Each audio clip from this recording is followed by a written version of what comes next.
Hello বন্ধুরা, আজকে দেখো আমি একটা ছোট্ট ব্লগ তোমাদের সাথে শেয়ার করছি।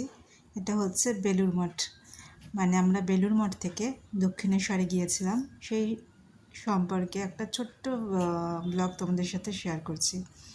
তো দেখো এখন আমরা বেলুড় মঠেই আছি, আর আমরা যেহেতু গিয়েছিলাম বিকেলবেলায়, সেই জন্য ওয়েদারটা খুব সুন্দর ছিল, মানে হাওয়া দিচ্ছিল খুব সুন্দর। তো প্রথমে আমরা বেলুড় মঠের মন্দির থেকে ঘুরে এসে এবার গঙ্গার ঘাটের দিকে যাচ্ছি। মানে আমার মা আর ছেলে দেখতে পেলে যে ওরা এগিয়ে যাচ্ছে, আর এটা হচ্ছে বেলুড় মঠের চতুর্দিকের পরিবেশটা, যেটা ভীষণ সুন্দর ছিল, খুব ভালো লাগছিল। এই দেখো মা আর ছেলে গঙ্গার ঘাটের দিকে এগিয়ে যাচ্ছে। সেদিন অল্প বৃষ্টি হয়েছিল বলে ওয়েদারটা খুব সুন্দর ছিল। দেখো গঙ্গার ঘাটের দিকে আমরা চলে গেছি, ভীষণ সুন্দর লাগছিল।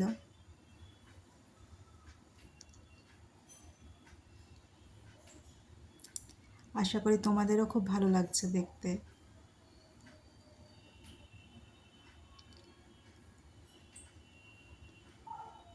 এই দেখো তারপর আমরা কয়েকটা ফটো নিয়েছিলাম, সেই ফটোগুলো এখানে ইনক্লুড করেছি।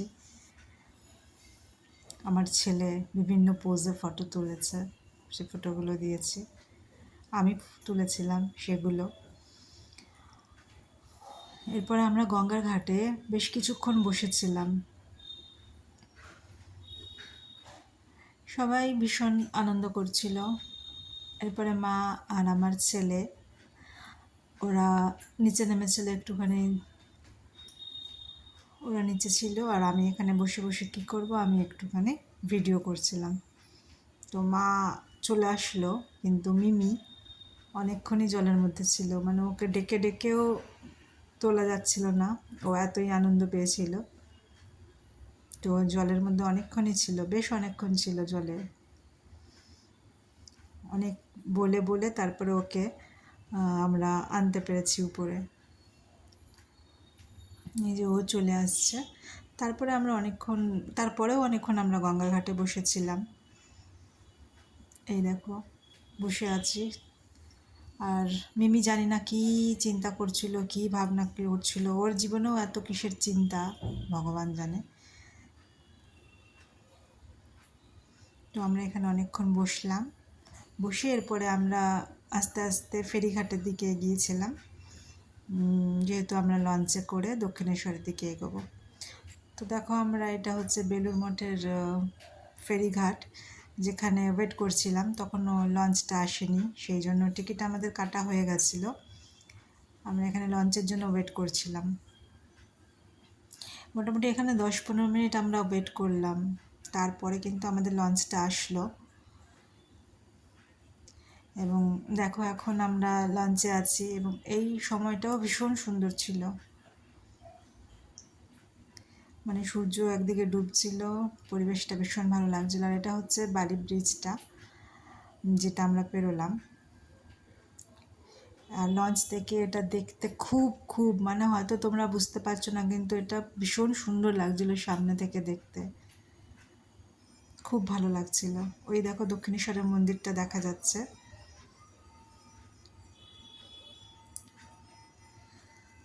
তো আমরা এরপরে দক্ষিণেশ্বরে পৌঁছলাম।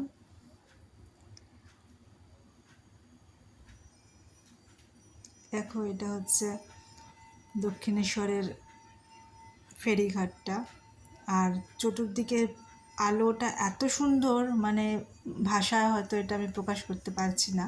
তোমরা নিশ্চয়ই বুঝতে পারছো যে কত সুন্দর, মানে একটা সুন্দর একটা দৃশ্য।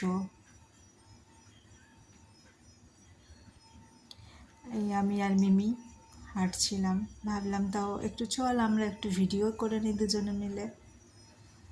তো আমরা একটু ভিডিও করলাম, তারপর আমরা হাঁটতে হাঁটতে দক্ষিণেশ্বরে পৌঁছলাম, সেখানে মায়ের পুজো দিলাম, দিয়ে তারপরে আমরা বাড়ি আসলাম। তো ছোট্ট একটা ব্লগ দিলাম, যদি তোমাদের ভালো লাগে তাহলে তোমরা অবশ্যই কমেন্ট করে জানিও।